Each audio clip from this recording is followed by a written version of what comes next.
Just be sure everyone knows it's really happening. Are you there, Laszlo? I see him spinning. He's not checked in. At least I don't see him. I can see a black screen. Yeah. Is it Wi-Fi? I'm here. What were you doing earlier? What were you doing earlier? Excuse me? What were you doing earlier? Were you fiber or phone? I'm from Hungary, and it's already late at night, but I checked in because cybersecurity stuff. So, yeah. Would you like to hear something specifically, or just something in general? Some tips to avoid stuff? First, I would like to hear your experience, your personal experience with it specifically, and then the general tips that people should do personally for their own security or their business. That would be interesting. Well, I started at a very young age. I was a Linux pro, so I pretty much had some security knowledge. Right, here's some security points. And here. Yeah, he is. So tell me, you tested a few governments in your team.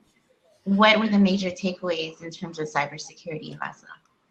Well, they're firewalls, pretty much. No one knows firewall configurations well. Well, what about the cloud? Because that's an interesting conversation that we were having, Monty and I, earlier. And sort of Well, in America, there are some rules that you must do in order to not go to jail as a hosting or a cloud provider. But companies don't usually do much more than that, and those are not really enough to be secure cloud thing. But you still get the validation that you are secure cloud thing on any field you do. I don't actually secure service as well, right? Excuse me? They don't actually secure service, right? Kander, try typing it in so that I'll read it out for you so it's easier. Sorry, I'm not a native American speaker, so I don't really always understand. No, it's okay. Monty says Silicon Valley crypto hacker stated that you should have different passwords for each platform. No, you can have different passwords, but if it's compromised, then it's not really anything that will save you from others. I usually go by logic in my home language, my native language. So, for example, on an American server, it's 22 characters long, and no one has any chance to guess it. When you turn on password, right? Yeah, password strength is what is very, very... That are easy. People access your password. Now, for the cybersecurity, if you make your password stronger and make it secure, then yes, people will hack into it or anything like that, because your password is secure and it's strong. Yeah. So if it's weak or anything like that, your people can access your website or your bank or anything like that or your computer if the password is wrong. Yes, well, actually, most passwords, by statistics, is 1, 2, 3, 4, 5. Andrea, I can see that you talk, but I can't hear you. Can you hear me, Andrea? Yes, I can hear you, but I can't hear Andrea. I'm sorry, I missed yeah. Okay. Kander, here's what we're gonna do. We're gonna let Laszlo talk about his experience really quickly, because I know this is one of the first times he's actually been on Yes. Lab in the Squares, and he It has happened. a wealth of knowledge that for me personally I want to hear as well. So Yeah, I'm well, trying to that. by personal, I think I will go on with personal tips first Okay. that you can protect yourself. The first one is, yeah, really a strong password. It does not need to be like something else for each platform, but make it like 20 characters or 30 and no one will ever guess it. And it's actually better to make it a sentence, so you have spaces, special characters, at least in the end, some kind of mark like a question mark or an exclamation mark, some uppercase characters, maybe a name in it. Maybe if it's in another language, that's basically not very easy to guess and stuff like that. So if you know like Spanish or anything else, or you can just remember a sentence, just a sentence in any other language, then go for it and try to make it with that. I don't really, Monty, thanks for the question. I don't really recommend using LastPass or any password managers because, you know, people tend to make mistakes, and just a very, very little mistake in, for example, LastPass's servers or firewall configuration and stuff like that will compromise all of your passwords, not just one, all of them. Because, you know, most services like Facebook, but even the smaller ones, store your password in a very encrypted form with multiple salts if the security is good. But LastPass will store it like your password is, because you can basically get back your password and see it, and in any other managers. So basically, encryption is broken. That's what it means. And of course, your master password is your salt. But you know, when the master password is decrypted, because it can be decrypted, and for someone who is in need, it's decrypted, and because there are rainbow tables and many algorithms that can decrypt the password, then it's basically done, and all your passwords are out there, maybe dumped to the net, and yeah. Also, there's a site. What do you think about, Lazo, about the saving your passwords in sort of keychains in browsers like Chrome or Firefox? Never ever.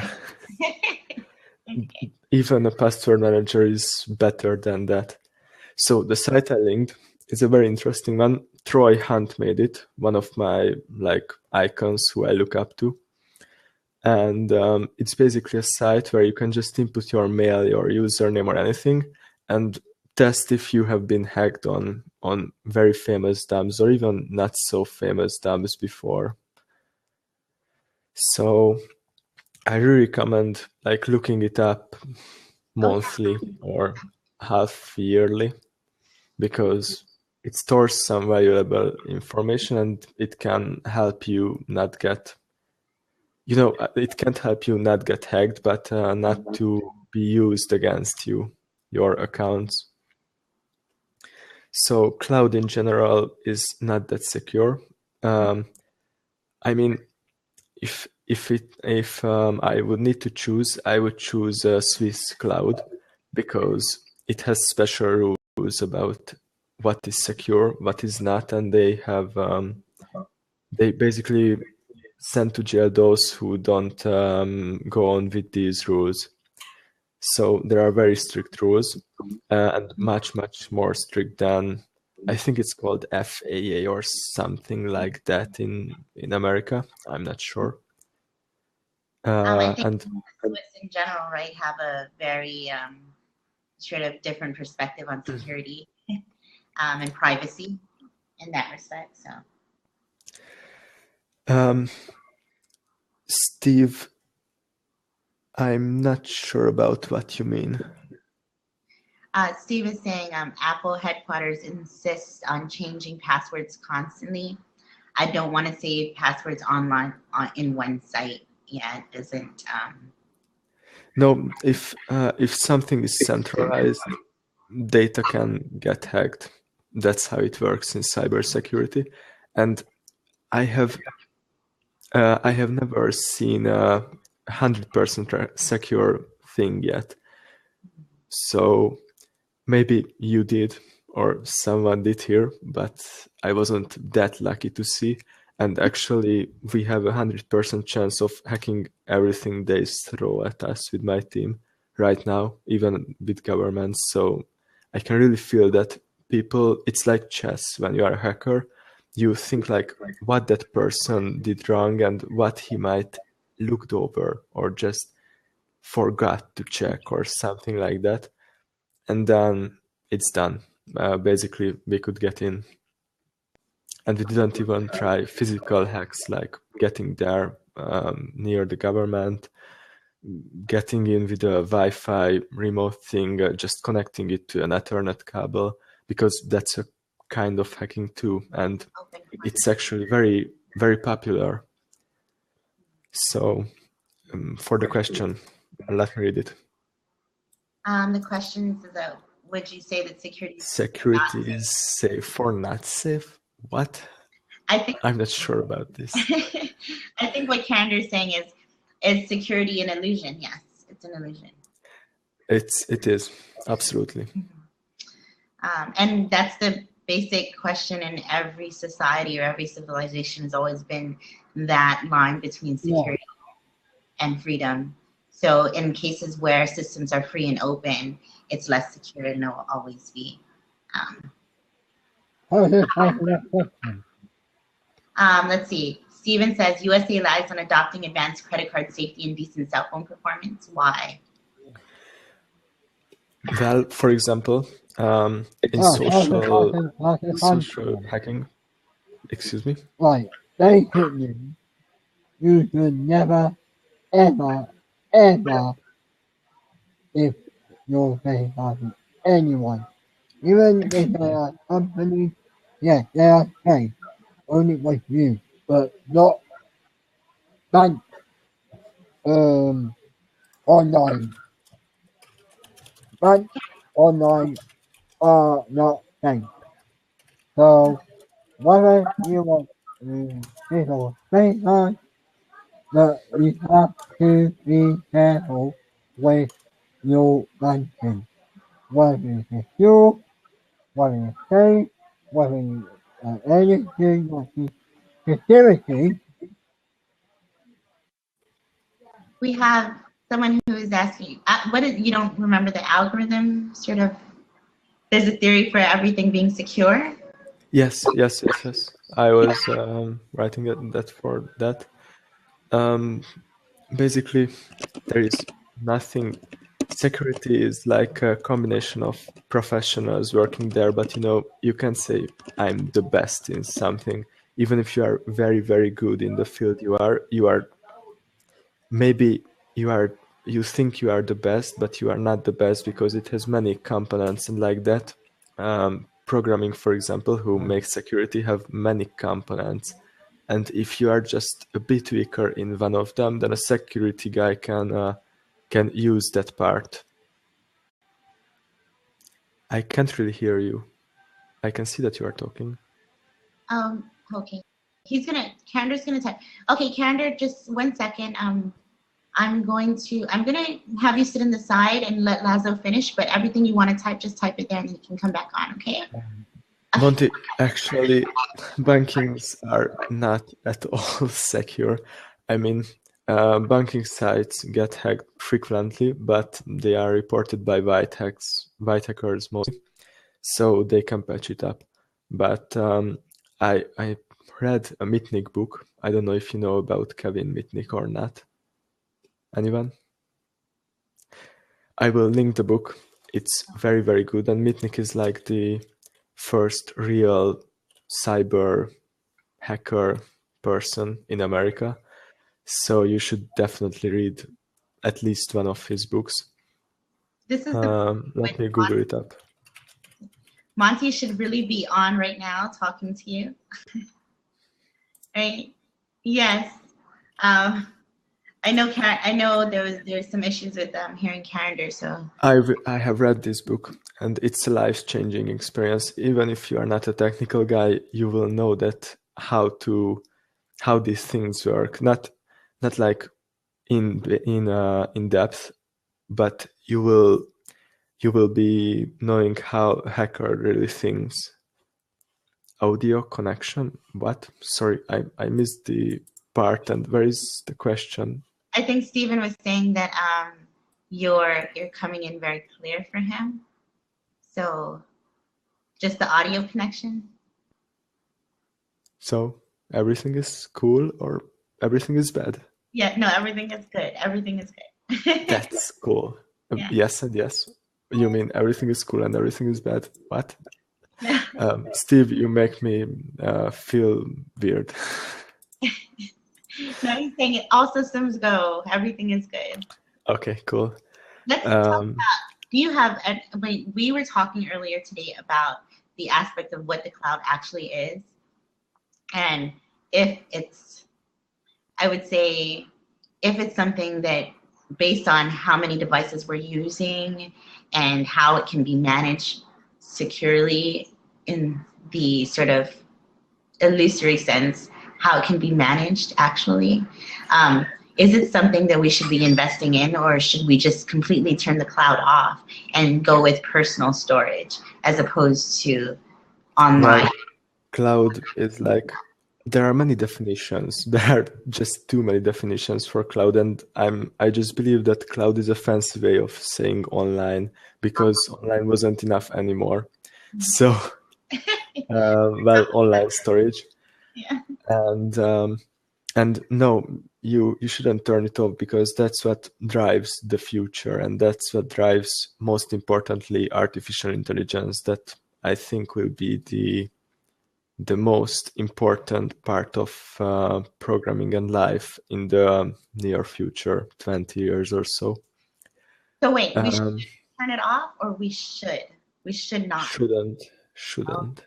Oh, wow. Because artificial intelligence will learn from your cloud files too.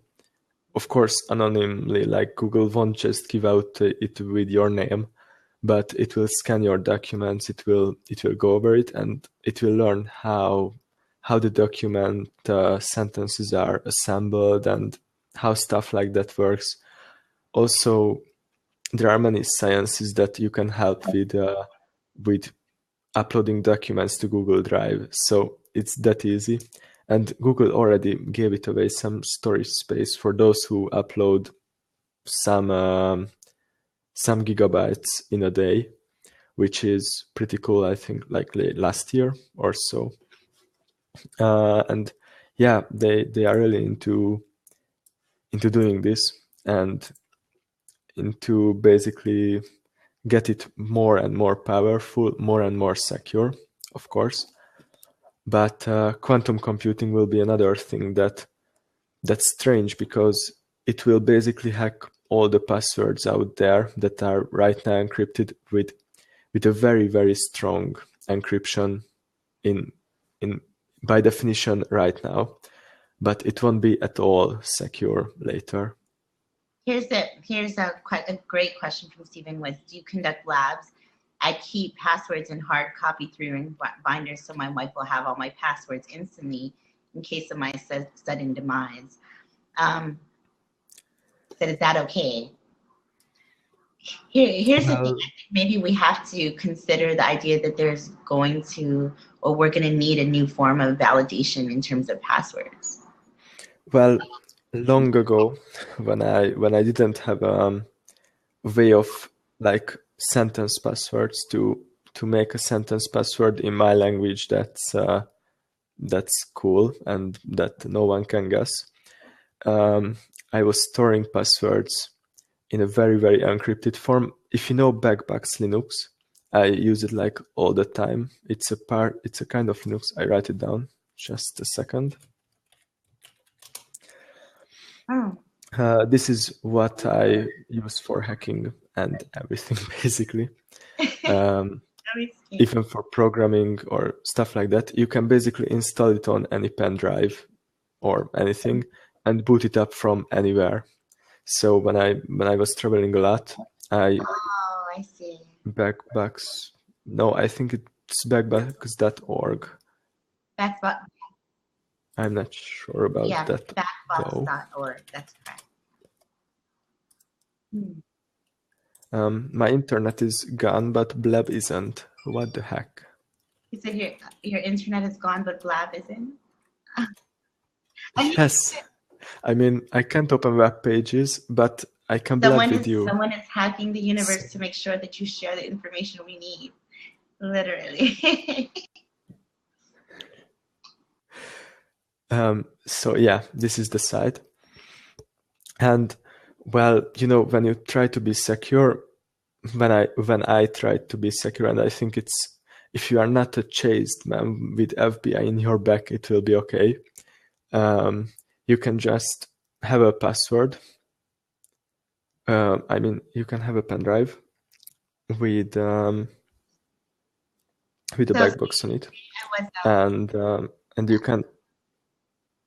can encrypt everything you have with backbox and store it like encrypted file, even folders and documents you really don't want to share. So say I was a complete layman and had no idea how to hack, or do I need to hire someone who is very technically inclined to set all this up for me? And how do I know that they're doing it correctly? Well, I really advise any company to, before launch, let a hacker group try to hack in their system, like Hired, because programmers are good in programming, and that's one thing. And you can be good in hacking too, but programmers are likely forgetting stuff about programming, and that's, I mean, security, and that's not good. So I would mostly, if I were a startup founder, that I might be soon, I would recommend hiring someone really, really much. You don't need to have a top-notch security expert to try to blow away your system or something, but like a guy from Silicon Valley who knows what he's doing is mostly enough. So if he can get in, then you really need to readdress the security issues, even at the level. Bitcoin machines. That's an interesting, I forgot to speak today. Sorry. So what do you think about the Bitcoin machines in power versus normal machines? Well, Bitcoin will fall shortly. So I'm not sure. It might not be the best technology, but it's getting somewhere. Have you heard that the main developer of Bitcoin has left? No, I haven't. I've heard that there are some talks about Bitcoin entrepreneurs going to PayPal, and it was very, very huge bubble, basically. And it still is. Illegal drug and stuff like that is driving it like crazy. But legally, it will be dead very, very soon. It's not yet dead, but it will be dead. There are the blockchain technology that I think Monty thinks about when he says Bitcoin technology. Monty, can you agree on this? This is the perfect time for him to be on to talk to you, because yes, blockchain. Okay, so it's an algorithmic wonder. So yeah, computers, basically there are two ways to mine Bitcoin. Just some Bitcoin basics. There is a CPU one and there is a graphical one. And the graphical one and the CPU one are also trying to guess blocks from a huge vector of like millions of blocks. There are like Minesweeper. Think about it like that. There are mines that you don't want to hit. Now in Bitcoin, you want to hit those because those contain lots of Bitcoins. And when you just randomly try to hit a mine, it maybe will just go away and it won't be a mine. But maybe it will be a mine, and in case with Bitcoin, it will be very, very, very, very 1 or 2 or 3 or some Bitcoins. So very expensive amount of Bitcoins. And you can guess it with your graphical card, or like with math with your CPU. Most of these machines use graphical cards like crazy. So, but not like general ones that you game with or stuff like that champions are gaming. Maybe something like that champions game on when you like watch live streams and stuff like that. But it's usually a part of a graphical card and picked out all the other not important stuff. And it's the most popular way so far. I don't really know much about mining Bitcoin or Bitcoin and the technical issues or aspects behind it. But what I do think is interesting is that based on the Trans-Pacific Partnership, some of the implications are concerned with how global currency and the relationship between different countries and trade are going to impact fiscal policy at the national level. And I was wondering if anybody had sort of that. I mean, being that Bitcoin is essentially a global currency, how does that fall in line with trade and security? How are we going to protect against our future if we're invested in these aspects of currency? Well, it's right now, in this moment, much more secure than banking that you use daily. So right now, it's very good in security. But if someone could create a quantum computer, it would mine it like crazy. So it could mine it like 6 Bitcoins a second or so. And that will happen at some point. And if Bitcoin will be there, that I doubt, but something like that will be there, then stuff will change. So in that respect, it's basically, yes, it's global digital currency without the sort of aspect of being able to control the printing of money. But when that computer is developed or when that program or algorithm is developed, then someone will still sort of be in charge with contracting and expansion, right? Yeah. Also, as of Bitcoin's nature, people think it's very unsecure or stuff like that because drugs are dealt with it and serious illegal crimes are made with Bitcoin and paid with Bitcoin. So it is much more turned in for hackers. I mean, hackers take it as a challenge to hack Bitcoin and hack the machines and hack the sites and anything related to Bitcoin. So I think most sites that you can store your Bitcoin on are like White House or something like that in security. They need to be very, very highly secure and much more highly secure than any legal sites out there. Monty was saying he wasn't exactly sure what I just said. I was just talking in general about the economic aspects of money, currency, and the development. Bitcoin wallet. Sorry, Andrea, to interrupt you. It's a very, very important thing to keep in mind that if you share your Bitcoin with online services, you are, how to say this nicely, you are not good with it. I think everyone guessed what I wanted to say. So I'm not sure if these words are allowed in Blab. So if you just store it on your computer and you are sure about encrypting it and stuff like that, you are okay. It's on your hard drive, encrypted with a strong password, I guess. So you will be okay. Taking over the machines. Well, AI, you mean, I guess. I'm not sure what you mean. No, I think he was just trying to get clarification for what I was addressing, I think. Which is, it's interesting that you have that perspective on AI. It makes sense in order for technology to become more proficient and to become more human. It needs to learn who we are and how we interact and what we do and perform. But in terms of security, what does that mean for the life of a human being?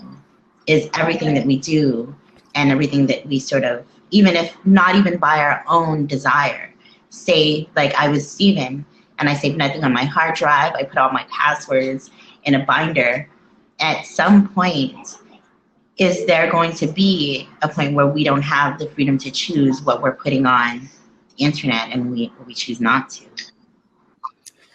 You are already there. I mean, for example, Chrome saves everything you type in, and Firefox too, because you can restore. If you, for example, try to complete a form and you completely close Firefox, like restart your computer and stuff, and you navigate to the site again, or Safari too, then basically you will get the same thing, and the form will be half complete or where you left it. And it's a nice feature. It's very good in user experience, but it basically, you are sure that it's on your hard drive somewhere, and malware can get it easily, a virus or something like that. But who knows that they uploaded it to their servers or not? That's something you can't know. It's up on Mozilla and Google and Safari, so Apple and any browser maker. So it is very, very well. Basically, all your data is already saved online. The important thing is that it's not saved associated with your name. That's the most important thing, because you can't do against saving data. Of course, you can plug off your internet cable, you can shut down your Wi-Fi, you can go out to like Mexico and go into a farm and like harvest rice or something. But if you open a page, it's there, it's uploaded, and it's on their servers. But until it's not associated with you, it's okay. So it's sort of akin to the burner phone. These old burner phones that have no idea who you are. They may track your history. They may track your, the calls that you made or whatnot. But as long as the world doesn't know that that's your phone, then that's fine. It's just information. Yeah, well, calls are very strange because, I mean, it's another form of information, because your voice can be associated with you very easily. Oh, wow. So calls are like sometimes it's the least secure thing to do. Sometimes it's the most secure, because like for a terrorist writing online on Facebook to his friend that, hey, I want to bomb there and there, of course, this is the worst mistake ever, but it will make it more obvious. If a terrorist wants to write to his friend on Messenger or something, he will likely get caught, even by government and not even Facebook looking into it, because all the information is going through government firewalls and stuff like that, and government services. You can't do anything against that, pretty much. You can encrypt your information, but who knows if government develops something to crack your crypto. You can't know, and you don't know. But it is currently. You're And saying it currently exists, so our there it might, if your password and your encryption is weak, it's cracked automatically. If it's not, maybe it can be cracked automatically, but if you are suspected that you did something, then it might get cracked by very clever mathematicians and people like that. So you don't want to get in trouble in the digital age, really. If you are using computers make sure you're legally. very often, yeah.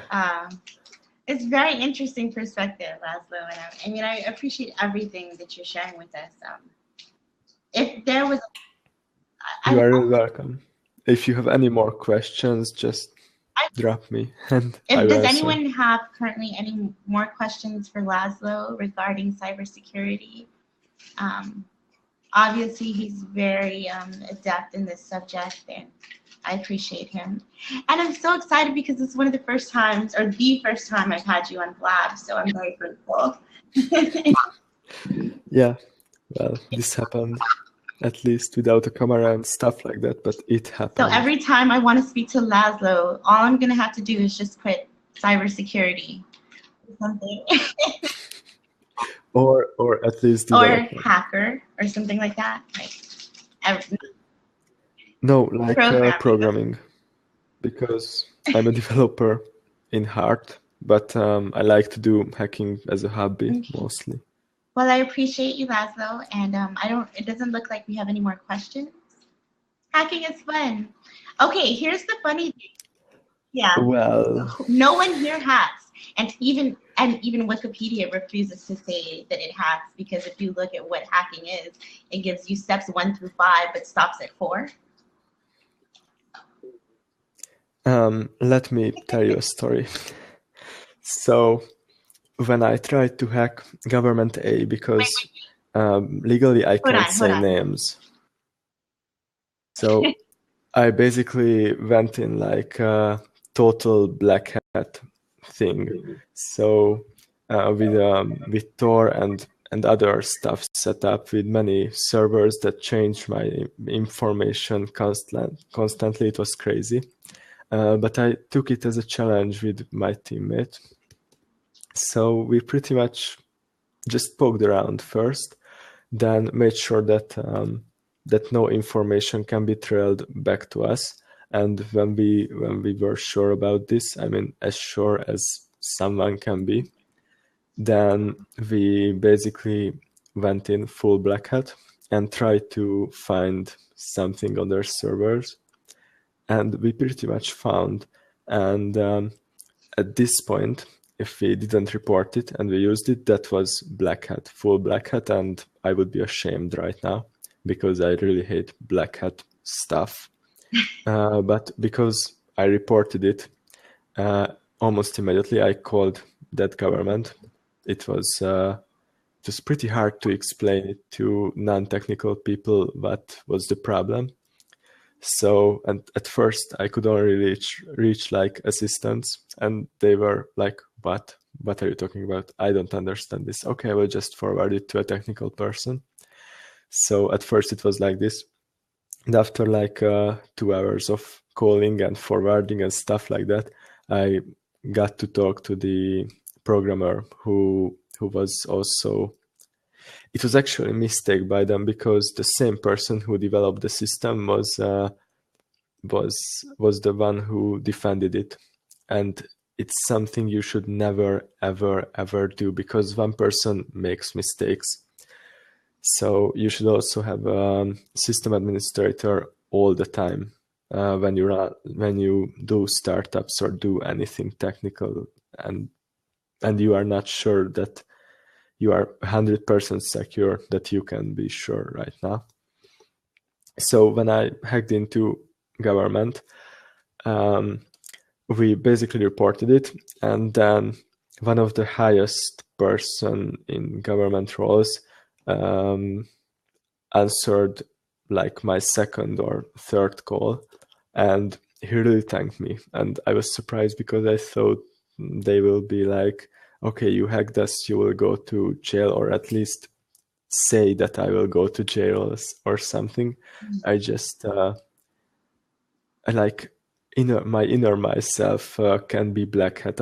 I'm not the person who lies and who steals info or who does stuff like this. So I always report everything, and sometimes I get into trouble because of this. I have never got into jail, so that's cool. But I always reported anything I found, and if I was just poking around, well, I didn't report that. But okay, Monty, let me just read your messages. He's saying, one, of course, the government least secure because they just don't care, which is solving fraud or indifference. Yeah. Nope, I don't agree with that. Actually, government agencies are very, very, very secure. You don't know how secure it is. There were 150 servers of the one I hacked into. And from 150 servers, about 149 were not, didn't have any security holes in it.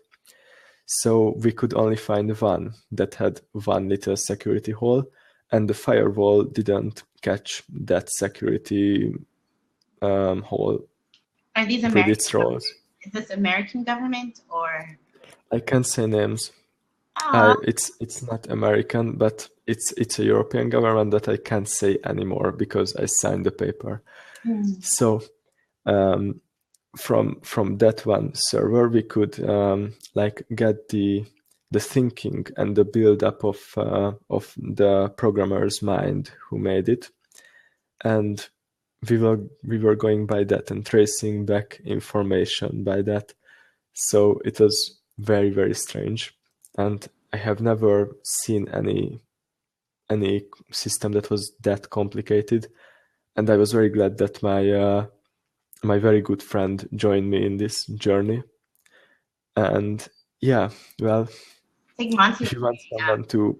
This is a good example, Laszlo. It's like how many people he's speaking to when he says how many people lose a brand new diamond engagement ring on the train or a brand new iPhone, but will they leave their wallets? And I think he's talking about the aspect of vulnerabilities in relation to the lack of concern or the lack of awareness, the lack of investment in terms of the employee and corporate relationships, or even government relationships, if that matter, is they're just indifferent. They have no real concern for security in that respect. So I think the ultimate vulnerability in terms of security for systems, for government, and in general storage, the cloud, is likely what Monty's saying, is that the people who are using it. That's well, the second government is a good example of not of this, because they had 3 security experts like working there full time in 24 hours a day. So they were very, very strict in that part, and they were like, okay, they already caught me with a fake IP address and fake info. So we were very, very afraid that they caught us while we were black hat hacking. It was one of the most stressful nights of my life, I think.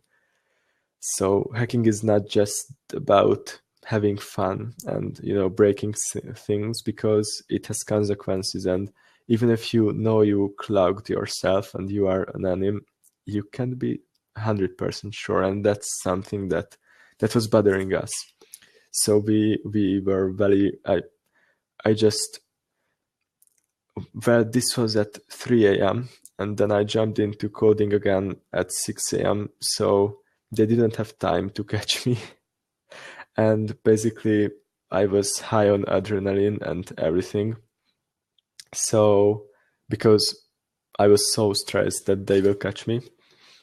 And then when it was over, and when we could find a hole that we could go in with, then with, of course, another fake myself or fake ID of myself, with everything fake, then we were happy because we could call the government that we weren't black hatting. I mean, we were black hatting, but we reported, and there is this hole, and we found it. And so it wasn't stressful after that. But before, it was crazy. I don't even want to remember that day of my life. I have a military background, so I sort of I don't understand necessarily the technical aspects, but I understand security. Even just the access to computers and the CAT cards and the Ouch. I don't know what that was, but it wasn't good for my ears.